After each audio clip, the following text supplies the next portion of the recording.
The short stories of James Fenimore Cooper. The short story is often viewed as an inferior relation to the novel, but it is an art in itself. To take a story and distill its essence into fewer pages while keeping character and plot rounded and driven is not an easy task.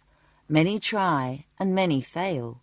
James Fenimore Cooper was one to succeed, creating miniature masterpieces with a lot to say. James Fenimore Cooper was born in Burlington, New Jersey on September the 15th, 1789. He lived most of his life in Cooperstown, New York, established by his father William. Although he attended Yale University, he was expelled and joined the U.S. Navy as a midshipman, which was to provide much influence and research materials for his later writings. Whilst a naval historian, he is forever associated with one great book, Last of the Mohicans. His output was prolific and included the famed Leatherstocking series. He was wildly popular as an author with his blend of history and romance. He died of dropsy on September the 14th, 1851, the day before his 62nd birthday. Here we bring you two of his short stories, which are a fascinating insight to his view on life. Our readers are Richard Mitchley and Gazella Rowe. The Lake Gun by James Fenimore Cooper. The Seneca is remarkable for its wandering Jew and the lake gun. The first is a tree so balanced that when its roots are clear of the bottom, it floats with its broken and pointed trunk a few feet above the surface of the water, driving before the winds or following in the course of the currents.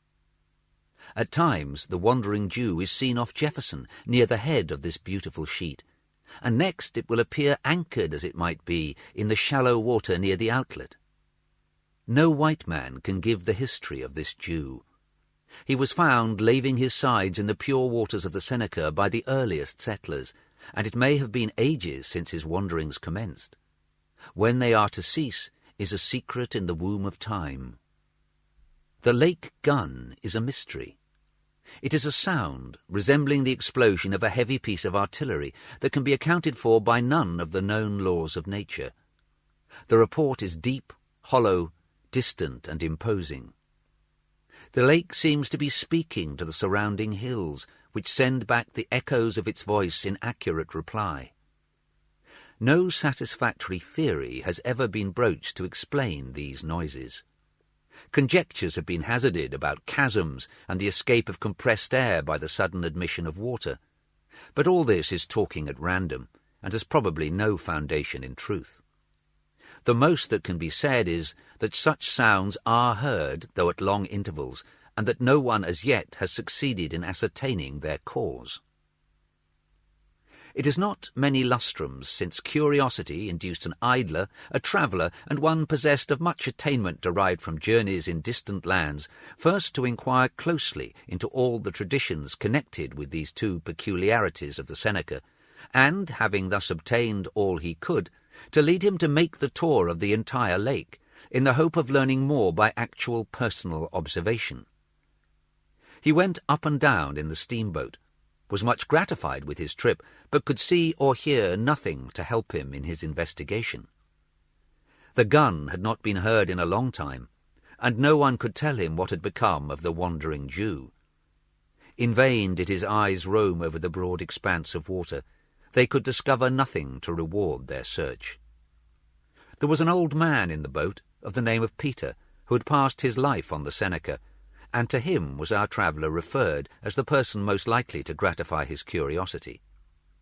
Fuller, for so we shall call the stranger for the sake of convenience, was not slow to profit by this hint, and was soon in amicable relations with the tough old freshwater mariner. A half-eagle opportunely bestowed opened all the stories of Peter's lore, and he professed himself ready to undertake a cruise even, for the especial purpose of hunting up the Jew. "I haven't seen that 'ere critter now," Peter always spoke of the tree as if it had animal life, "these 3 years. We think he doesn't like the steamboats. The very last time I see the old chap, he was a-going up afore a smart nor'wester, and we was a-coming down with the wind in our teeth. when I made out the Jew about a mile, or at most a mile and a half ahead of us, and right in our track. I remember that I said to myself, says I, 'Old feller, we'll get a sight of your countenance this time.' I suppose you know, sir, that the Jew has a face just like a human." "I did not know that. But what became of the tree?" "Tree?" answered Peter, shaking his head. "Why, can't we cut a tree down in the woods, saw it, and carve it as we will, and make it last 100 years? What become of the tree, sir? Why, as soon as the Jew saw we was a-coming so straight upon him, what does the old chap do but shift his helm, and make for the west shore? You never seed a steamer leave such a wake, or make such time. If he went half or not, he went 20. This little episode rather shook Fuller's faith in Peter's accuracy, but it didn't prevent his making an arrangement by which he and the old man were to take a cruise in quest of the tree, after having fruitlessly endeavoured to discover in what part of the lake it was just then to be seen. "Some folks pretend he's gone down," said Peter, in continuation of a discourse on the subject, as he flattened in the sheets of a very comfortable and rather spacious sailboat on quitting the wharf of Geneva, "and will never come up again. But they may just as well tell me that the sky's coming down, and that we may set about picking up the larks.